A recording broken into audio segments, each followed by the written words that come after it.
الحمدللہ رب العالمین والصلاة والسلام علی سید المرسلین اما بعد فاعوذ باللہ من الشیطان الرجیم بسم اللہ الرحمن الرحیم الصلاة والسلام علیک یا رسول اللہ وعلی آلک واصحابک یا حبیب اللہ الصلاة والسلام علیک یا نبی اللہ وعلی آلک واصحابک یا نور اللہ۔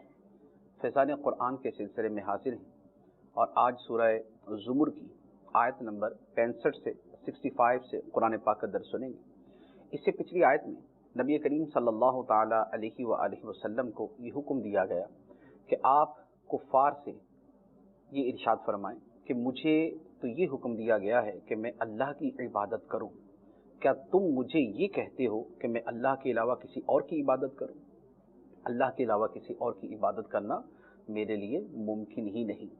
اب اس کے بعد توحید اور توحید کے بعد اب شرک کی مذمت پر اگلی آیت مبارکہ ارشاد ہوتا ہے، بسم اللہ الرحمن الرحیم وَلَقَدْ أُوحِيَ إِلَيْكَ وَإِلَى الَّذِينَ مِن قَبْلِكَ لَئِنْ أَشْرَكْتَ لَيَحْبَطَنَّ عَمَلُكَ وَلَتَكُونَنَّ مِنَ الْخَاسِرِينَ۔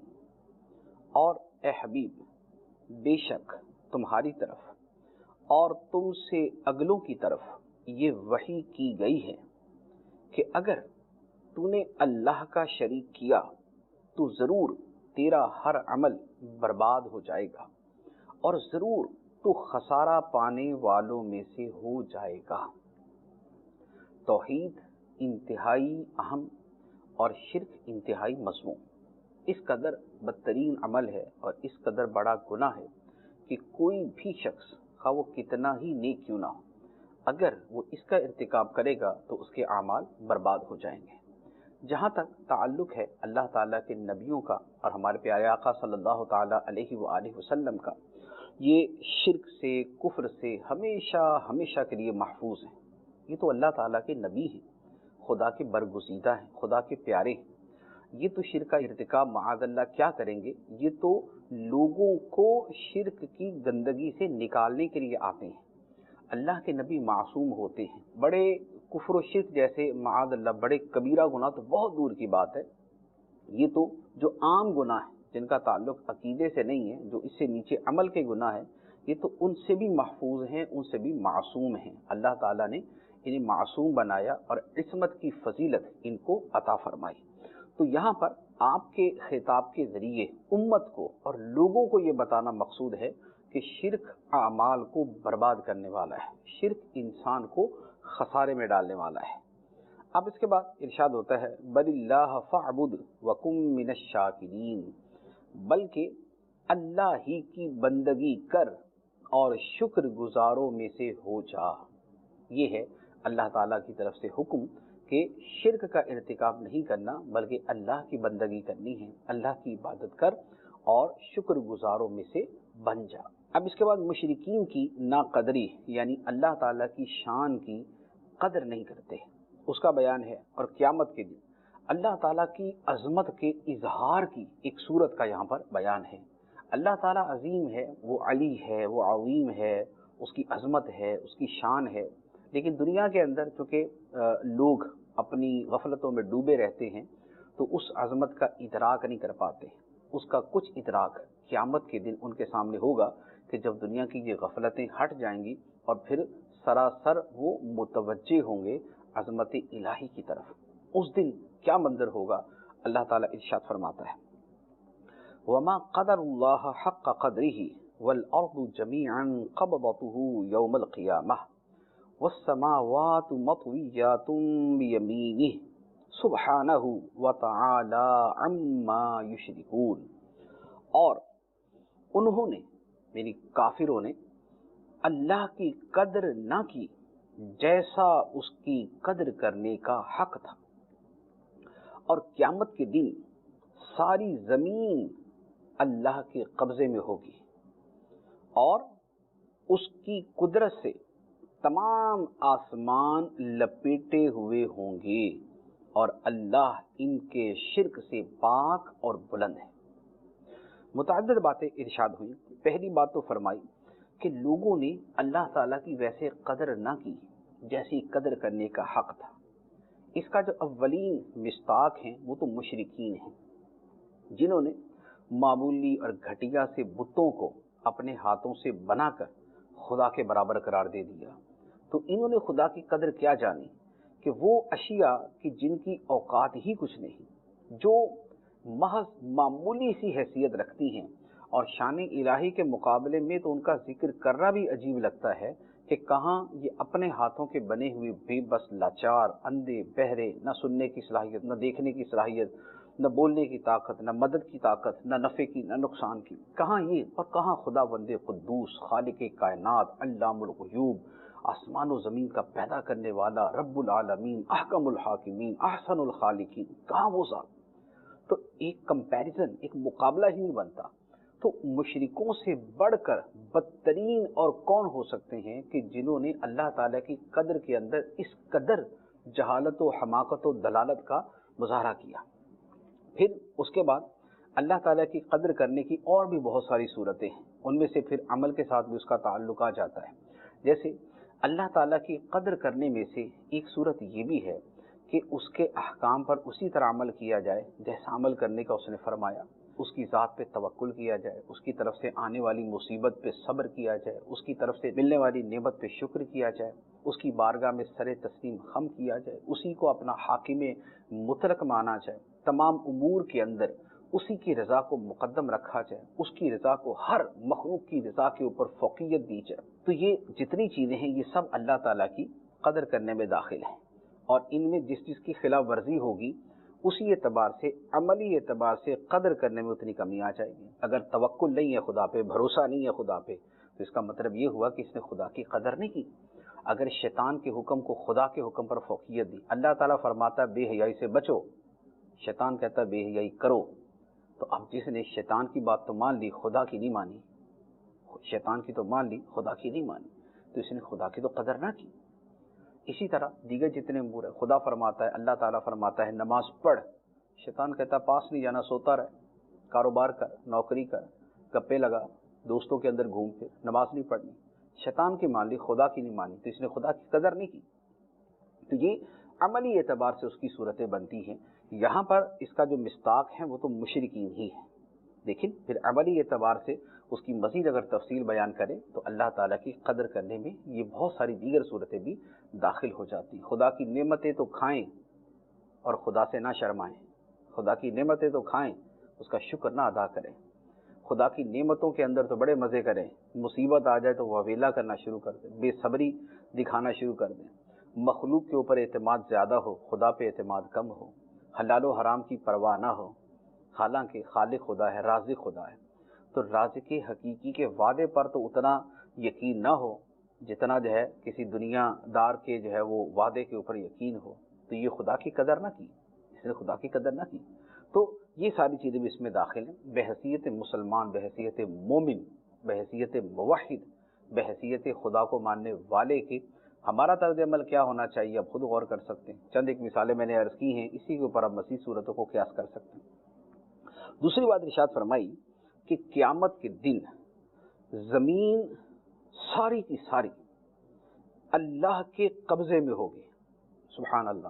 ویسے تو دنیا کے اندر بھی زمین اللہ ہی کے قبضے میں ہے، ہمارا تو زمین کے اوپر کوئی قبضہ نہیں ہے، ہم تو زمین کو جو ہے وہ جو ہمارا یہ پورا سیارہ ہے اس کو ہم تو اٹھا کے ادھر سے ادھر نہیں کر سکتے، تو خدا کی قدرت میں، خدا ہی کے قبضے میں، اسی نے اس کو رکھا ہوا ہے کہ جس جگہ پہ فکس جو بھی اس کا نظام اللہ تعالیٰ نے بنایا اس کے مطابق جو ہے یہ عمل کر رہی ہے، تو وہ خدا ہی کی قدرت سے ہے، خدا ہی کے قبضے میں ہے۔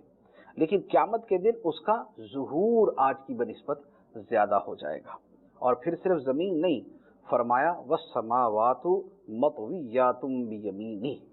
اس کے دو ترجمے ہیں، ایک تو اس کا ترجمہ ہے کہ سارے آسمان، ساتوں آسمان، سات آسمان ہیں، سارے آسمان یہ اللہ کے دائیں ہاتھ میں لپٹے ہوئے ہوں گے، اللہ عز و جل کے دائیں ہاتھ میں لپٹے ہوئے ہوں گے۔ اب یہ ہے متشابہات میں سے۔ متشابہات کا کیا مطلب کہ جو بیان کیا گیا ہمارا اس پر ایمان ہے، لیکن اس کی کیفیت کیا ہے، اس کی کیفیت کیا ہے؟ کیونکہ اللہ تعالی جسم سے پاک ہے، یہ جیسے ہمارا جسمانی گوشت کا بنا ہوا دایاں ہاتھ ہے، بایاں ہاتھ، اللہ تعالیٰ ان چیزوں سے تو پاک ہے، لیکن پھر بھی آیت فرما رہی ہے کہ سارے آسمان اللہ کے دائیں ہاتھ میں لپٹے ہوئے ہوں گے۔ تو ہمارا آیت پر ایمان، لیکن اس کی کیفیت کیا بنتی ہے وہ اللہ تعالیٰ جانتا ہے، اس کا معنی حقیقی وہ ہم اللہ تعالیٰ پہ چھوڑتے ہیں۔ ایک تو یہ، اب اس اعتبار سے تو یہ ہے متشابہات میں سے۔ دوسرا اس کا معنی جو تعویلی اعتبار سے کیا جاتا ہے وہ یہ ہے کہ آسمان سارے کے سارے اللہ تعالیٰ کی قدرت سے لپٹے ہوئے ہوں گے، لپیٹے ہوئے ہوں گے۔ تو یمین کا لفظ طاقت کے معنی میں آتا ہے، زور کے معنی میں آتا ہے، اس اعتبار سے یہ معنی بھی درست ہے۔ اب اس کی کیا صورت ہوگی؟ تو وہ بھی وہی ہے کہ وہ خدا بند قدوس، وہ قادر مطلق، زمین اس کے قبضے میں ہے، آسمان اس کے قبضے میں ہے، وہ جیسے چاہے ان کو چلائے، جیسے چاہے ان کو روکے، جیسے چاہے ان کو بنائے اور جیسے چاہے ان کو فنا کر دے۔ تو یہ سب کے سب چیزیں جو ہے وہ اللہ تعالیٰ کے قبضے میں ہوں گی، ہیں بھی، اور اس دن اس کا ظہور علی وجہ الاتم ہوگا کہ لوگ بھی اس دن اس کا مشاہدہ کر رہے ہوں گے۔ اب جہاں تک مشرکوں کی بات ہے، جو شرک کی باتیں کرتے ہیں اور اللہ تعالیٰ کے شریک قرار دیتے ہیں، تو فرمایا کہ سبحانہ و تعالی، وہ خدا تو پاک ہے، بلند ہے ان باتوں سے جو یہ مشرک بولتے ہیں۔ تو یہ کہتے ہیں خدا تو اس سے بڑا بلند و بالا ہے، خدا تو اس سے بہت پاک ہے، اور یہ حقیقت ہے۔ ہمارا ایمان بھی اللہ تعالیٰ پاک ہے، ہر عیب سے اللہ تعالیٰ پاک ہے، شریک سے اللہ تعالیٰ پاک ہے ان باتوں سے جو کفار و مشرکین خدا کی طرف منسوب کرتے ہیں۔ اب اس کے بعد قیامت کا جب وقوع ہوگا تو ایک مرتبہ حضرت اسرافیل علیہ السلام سور کے اندر، وہ جب باجا سا ہوگا، سینگ نما ایک ہوگا، اس کے اندر پھونک ماریں گے، پھر دوسری مرتبہ پھونک ماریں گے۔ پہلی مرتبہ جب پھونک ماریں گے تو ساری مخلوق مر جائے گی۔ جب دوسری مرتبہ پھونک ماریں گے تو وہ جو ساری مری مخلوق ہے وہ دوبارہ زندہ ہو جائے گی۔ تو اگلی آیات کے اندر اللہ تعالیٰ نے اس کو ارشاد فرمایا، اگلی آیت کے اندر اس کو بیان فرمایا، ارشاد ہوتا ہے وَنُفِخَ فِي الصُّورِ فَصَعِقَ مَن فِي السَّمَاوَاتِ وَمَن فِي الْأَرْضِ إِلَّا مَن شَاءَ اللَّهُ ثُمَّ نُفِخَ فِيهِ أُخْرَى فَإِذَا هُمْ قِيَامٌ يَنظُرُونَ۔ اور جب سور میں پھونک ماری جائے گی تو جتنے آسمانوں میں ہیں اور جتنے زمین میں ہیں سب مر جائیں گے، مگر جسے اللہ چاہے، مگر جسے اللہ چاہے۔ پھر دوسری مرتبہ سور میں پھونک ماری جائے گی تو اسی وقت وہ سارے لوگ دیکھتے ہوئے کھڑے ہو جائیں گے۔ پہلی مرتبہ پھونکا جائے گا تو آسمان و زمین کی ساری مخلوق مر جائے گی سوائے ان کے جنہیں اللہ چاہے۔ یہ کون ہیں جنہیں اللہ چاہے گا اور وہ جب سور پھونکا جائے گا تو اس وقت وہ نہیں مریں گے؟ اس کے بارے میں متعدد اقوال ہیں۔ ایک ان میں بڑا راجح قول یہ ہے کہ اس میں چاروں مقرب فرشتے داخل ہیں، جبرائیل، امین، میکائیل، اسرافیل، اسرائیل۔ اسرافیل علیہ السلام تو خود جب پھونک مارنے والے ہوں گے تو وہ پھونک ماریں گے تو مخلوق مرے گی، وہ زندہ ہی ہوں گے، وہ بچ جائیں گے، اللہ من شاء اللہ کے اندر داخل۔ تو یہ چاروں مقرب فرشتے۔ اسی طرح جنت کی حوریں یہ بھی اسی کے اندر داخل کہ جن پر اس سے موت طاری نہیں ہوگی۔ اور اللہ تعالیٰ کا عرش اٹھانے والے فرشتے جنہوں نے خدا کا عرش اٹھایا ہوا اپنے کندھوں کے اوپر، وہ بھی اس میں داخل کے الا من شاء اللہ میں وہ بھی داخل۔ لیکن بعد میں ان کو بھی موت آئے گی، بعد میں یہ چاروں فرشتوں پر بھی موت آئے گی، یہ روایتوں کے اندر موجود۔ پھر اس کے بعد ثم نفخ فیہ اخری، پھر اسرافیل علیہ السلام کو اللہ تعالیٰ زندہ فرمائے گا اور وہ پھونک ماریں گے، اور سارے لوگ قیام قبروں سے کھڑے ہو جائیں گے، دیکھ رہے ہوں گے کہاں موت، قبروں میں فنا ختم، اور کہاں دوبارہ یک دم زندہ کر دیا گیا، اور دیکھ رہے ہوں گے کہ یہ کیا ہوا، یہ کہاں پہنچ گئے، ہم تو کدھر تھے، یہ کہاں آ گئے۔ تو سب دیکھ رہے ہوں گے، حیرت کا منظر ہوگا ان کے لیے۔ اب قیامت کے دن کا منظر کیا ہوگا؟ اللہ تعالیٰ ارشاد فرماتا ہے، فرمایا وَأَشْرَقَتِ الْأَرْضُ بِنُورِ رَبِّهَا ووضع الكتاب وجيء بالنبيين والشهداء وقضي بينهم بالحق وهم لا يظلمون ووفيت كل نفس ما عملت وهو أعلم بما يفعلون۔ اور زمین اپنے رب کے نور سے جگمگا اٹھے گی، سبحان اللہ، اور زمین اپنے رب کے نور سے جگمگا اٹھے گی، اور نامہ اعمال کی کتاب رکھی جائے گی، اور انبیاء اور گواہی دینے والے لائے جائیں گے، اور لوگوں میں سچا فیصلہ فرما دیا جائے گا، اور لوگوں پر ظلم نہ ہوگا، اور ہر جان کو اس کے اعمال کا بھرپور بدلہ دیا جائے گا، اور وہ اللہ خوب جانتا ہے جو لوگ کرتے ہیں۔ یہ آیت مبارکہ بڑی خوبصورت آیت مبارکہ ہے، دونوں آیات مبارکہ۔ پہلی بات تو فرمائی کہ یہ جو سورج ہے یہ تو فنا ہو جائے گا، ختم ہو جائے گا، اس کی جو روشنی ہے یہ تاریک ہو جائے گا، چاند کا نور ختم ہو جائے گا، بکھر جائے گا۔ اب اللہ تعالیٰ فرماتا ہے کہ زمین اپنے رب کے نور سے جگمگا اٹھے گی۔ اب یہ کیا صورت ہوگی یہ خدا جانتا ہے، قیامت میں اٹھیں گے تو پھر پتہ چلے گا کہ اس کی حقیقی مراد کیا تھی، وہ کون سا نور خدا تھا کہ جس سے یہ ساری روشنی تھی۔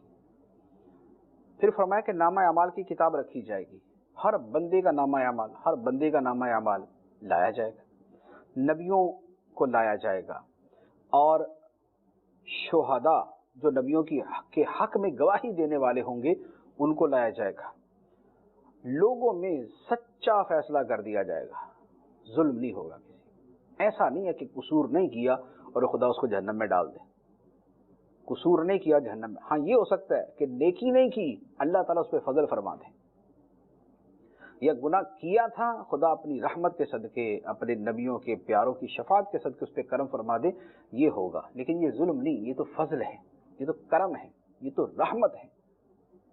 تو رحمت، کرم اور فضل تو ہوگا، ظلم نہیں ہوگا کسی پر، اور ہر جان کو اس کے عمل کا پورا بدلہ دیا جائے گا۔ یہ نہیں کہ نیکیاں کی اور صحیح طریقے سے کی لیکن اللہ تعالیٰ اجر ہی کوئی نہ دے، نہیں، اللہ تعالیٰ اجر دے گا، اور اللہ تعالیٰ جانتا ہے جو لوگ کرتے ہیں۔ اب اس کے بعد اگلی آیات کے اندر اب چونکہ اب حساب ہوگا، حساب وغیرہ سے سارے فارغ ہوں گے، اب جنتیوں کے بھی گروہ بنیں گے، جہنمیوں کے بھی گروہ بنیں گے، ان کا جب حساب کتاب ہوگا اب جہنمیوں کے گروہ کو جہنم کی طرف، جنتیوں کے گروہ کو جنت کی طرف لے جایا جائے گا۔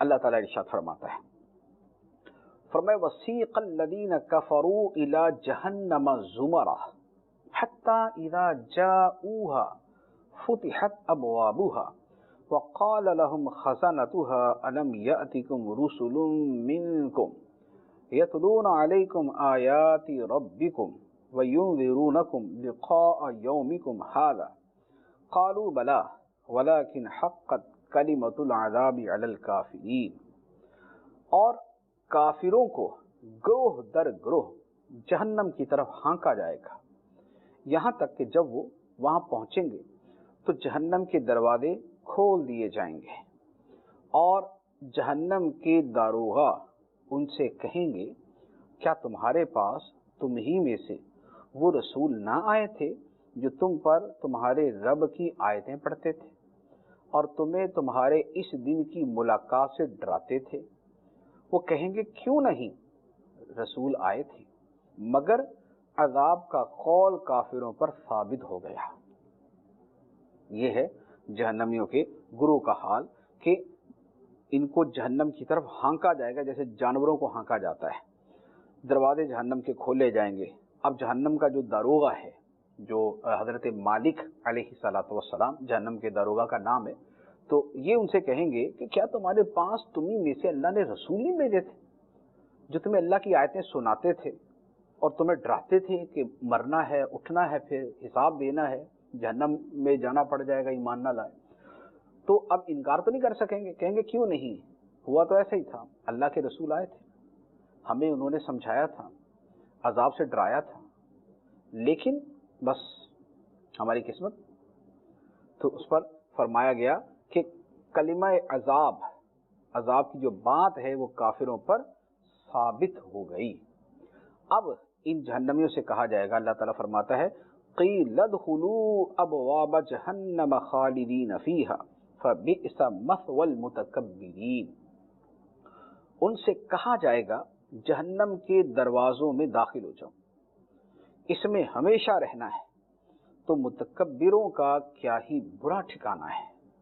یہ ان سے بات کہی جائے گی کہ جہنم کے دروازوں میں داخل ہو جاؤ، ہمیشہ تم نے اب ادھر رہنا ہے، تو متکبروں کا کیا ہی برا ٹھکانہ ہے. تکبر کیا تھا؟ حق کا انکار. جو دنیا کے اندر حق کا انکار کرتے تھے وہ ان کا تکبر تھا. اب اس کے بعد پرہیزگاروں کی باری آتی. پرہیزگاروں کے ساتھ کیا ہوگا؟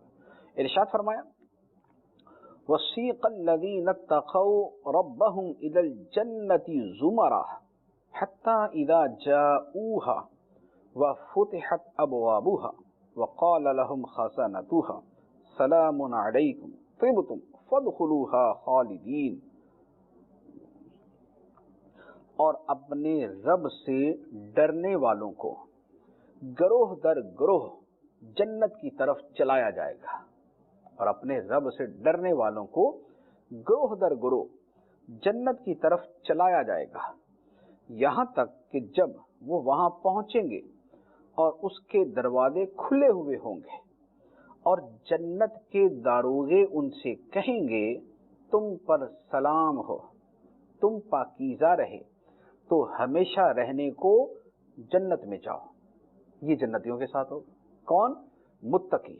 فرمایا وسیق الذین اتقوا، جو اپنے رب سے ڈرنے والے تھے، جنہیں تقوی کی دولت نصیب تھی، ان کے ساتھ یہ معاملہ ہوگا کہ انہیں بھی جنت کی طرف لے جایا جائے گا، وہ بھی گروہ کے گروہ ہوں گے. اور جب وہ جنت کے قریب پہنچیں گے تو جنت کے دروازے کھلے ہوئے ہوں گے ان کے لیے. جنت کا جو فرشتہ ہے اس کا نام ہے حضرت رضوان. حضرت رضوان.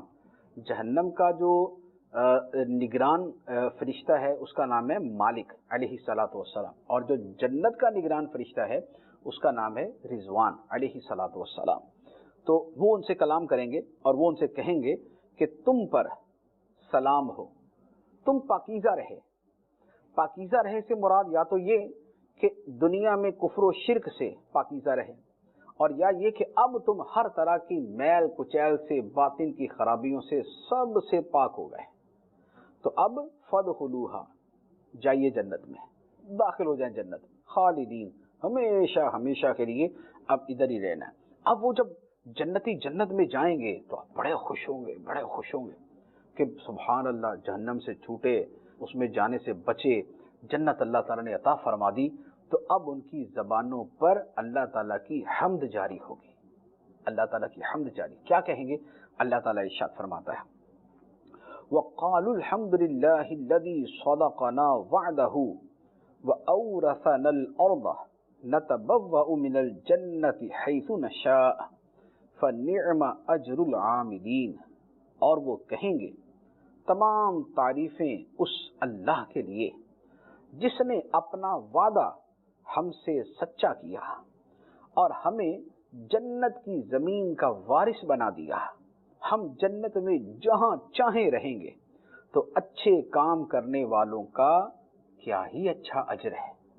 یہ ہے جنتیوں کا جملہ کہ جنتی اللہ تعالیٰ کی حمد کریں گے کہ ساری تعریفیں اس اللہ کے لیے، حمد ہے اس اللہ کے لیے جس نے ہم سے اپنا وعدہ سچا کیا، جس نے ہم سے وعدہ کیا تھا کہ ایمان لاؤ، نبی کی اطاعت کرو، اتباع کرو تو میں جنت عطا کروں گا.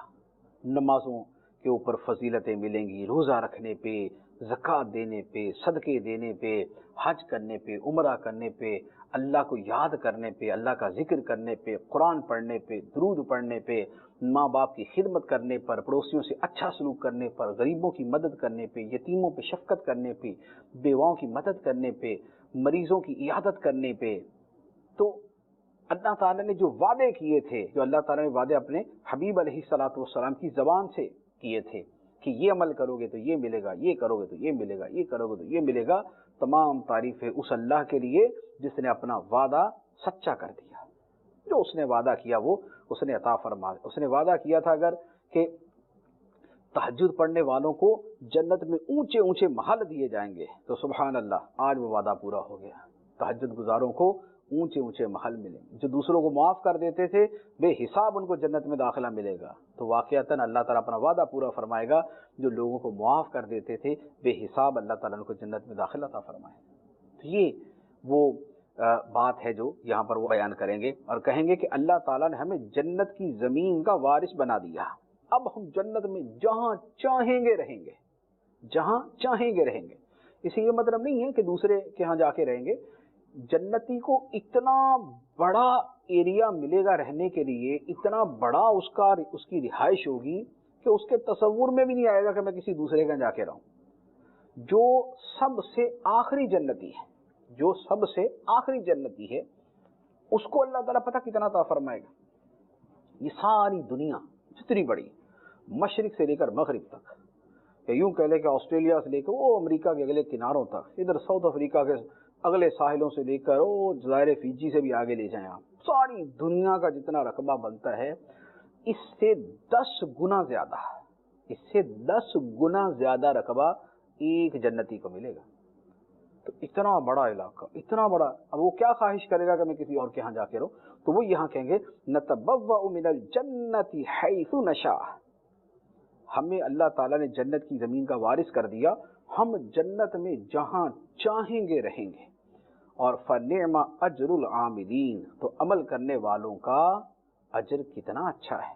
عمل کرنے والوں، بد عملوں کا نہیں، عمل کرنے والوں کا. تو عاملین بنے، عمل کرنے والے بنے. عمل کرنے والا کون ہے؟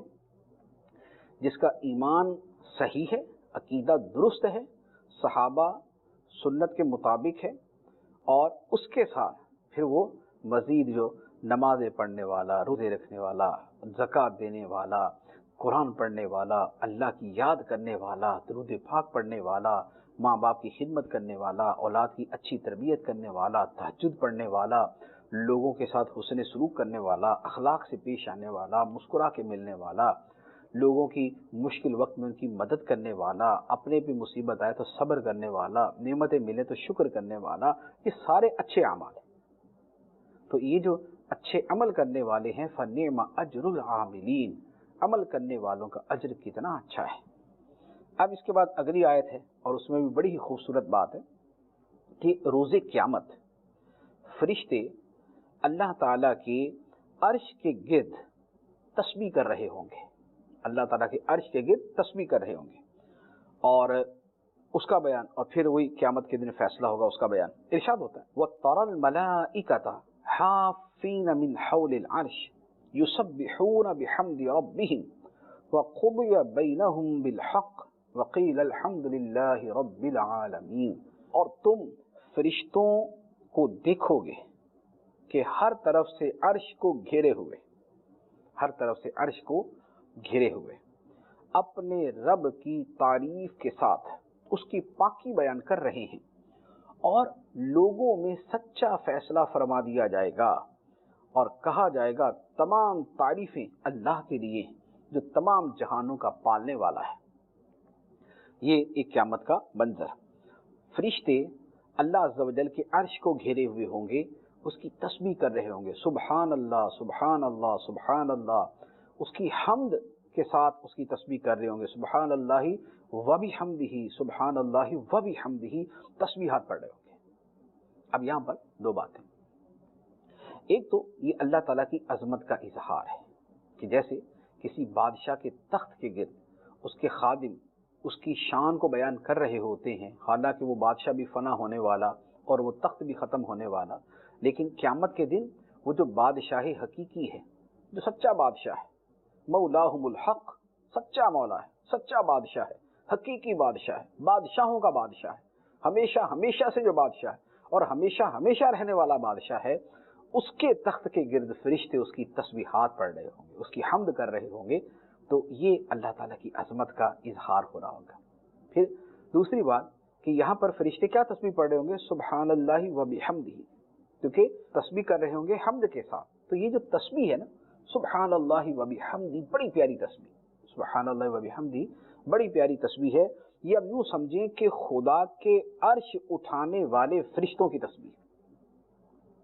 تو اس تسبیح کو اپنا ورد زبان بنا لیں. اور یہ تسبیح ویسے بھی بڑی پیاری، اس کی بڑی فضیلت ہے. نبی پاک صلی اللہ تعالی علیہ وسلم نے ارشاد فرمایا، بخاری شریف کی آخری حدیث ہے، فرمایا کہ دو کلمے ہیں زبان پہ بڑے ہلکے ہیں، میزان میں بڑے بھاری ہیں، اور رحمان کو بڑے پیارے ہیں. دو کلمے زبان پہ ہلکے یوں کر کے ادا ہو جائیں گے، لیکن میزان عمل میں جو اس کا ثواب ہے وہ بہت بھاری ہوگا، اور رحمان کو بڑے پیارے ہیں. کون سے؟ فرمایا سبحان اللہ و بحمدہ سبحان اللہ العظیم. تو یہ کلمات جو ہے یہ اپنے معمول کے اندر اس کو شامل کر لیں. یہ فرشتوں کی تسبیح ہے اور یہ خدا کو بڑی پیاری تسبیح ہے. تو یہ وظیفہ اگر آپ اپنی زندگی میں شامل کر لیں تو انشاءاللہ عز و جل اس کی برکتیں دنیا میں بھی دیکھیں گے، آخرت میں بھی دیکھیں گے. پھر اس کے بعد فرمایا کہ لوگوں میں فیصلہ کر دیا جائے گا اور کہا جائے گا الحمدللہ رب العالمین، ساری تعریفیں اللہ کے لیے جو پالنے والا ہے سارے جہانوں کا. یہ فیصلہ کر دیا جائے گا اور حمد کی جائے گی. اس سے کیا مراد ہے؟ علماء نے اس کے مفہوم میں یہ بات بھی لکھی کہ جب اللہ تعالیٰ فیصلہ فرمائے گا وہ اتنا بہترین فیصلہ ہوگا کہ کسی پر رتی برابر زیادتی نہیں. ایسا نہیں کہ گناہ نہیں کیا اور اس پہ گناہ ڈال دیا، نیکی کی لیکن اس کا ثواب ہی نہیں ملا. تو جب عدل کا ایسا مظاہرہ ہوگا اور پھر اس کے ساتھ جو فضل کے دریا بہ رہے ہوں گے، جو رحمتوں کے دریا بہ رہے ہوں گے کہ بڑا گناہ گار آیا، رحمت الہی کے سمندر نے اس کو دھو دیا، جنت میں داخل کر دیا گیا. تو جب یہ سارا کچھ ہو رہا، جب فیصلہ کر دیا جائے گا تو پھر خدا کے رحم اور خدا کے عدل کو دیکھ کر، خدا کے عدل کو اور اس کے رحم و فضل کو دیکھ کر پھر ذرہ ذرہ پکار رہا ہوگا الحمدللہ رب العالمین، ساری تعریف ہے اللہ کے لیے جو سارے جہانوں کا پالنے والا ہے. تو یہ اللہ عز و جل کی تسبیح ہو رہی ہے. یہ سورہ مبارکہ سورہ زمر جو ہے وہ یہاں پر ختم ہوگی. اب اس کے بعد اگلی سورہ جو ہے وہ سورہ مومن. سورہ مومن مکہ مکرمہ میں نازل ہوئی. اس کی آیت نمبر 56 اور آیت نمبر 57، یہ دو آیتیں مدنی ہیں. سورت مکی، دو آیتیں اس میں مدنی. اس سورہ مبارکہ میں 9 رکوع ہیں اور 85 آیتیں ہیں. اس سورت کے 2 نام ہیں. یہ قرآن پاک کی ان چند سورتوں میں سے ہیں جن کے ایک سے زیادہ نام ہیں. تو اس کے بھی 2 نام ہیں. ایک ہے سورہ مومن جو میں نے ابھی عرض کی، اور ایک ہے سورہ غافر. سورہ مومن اس لیے کہ اس کے اندر قوم فرعون کے ایک مومن بندے کا تذکرہ ہے، اور غافر اس لیے کہ اس سورہ مبارکہ کی تیسری آیت کے اندر اللہ تعالیٰ کی یہ صفت بیان فرمائے گی غافر الذنب، گناہوں کو بخشنے والا. تو اس کی مناسبت سے اس کا نام سورہ غافر. اور اس سورہ مبارکہ کی بڑی فضیلتیں بھی ہیں. اس سورہ مومن کی بڑی فضیلتیں.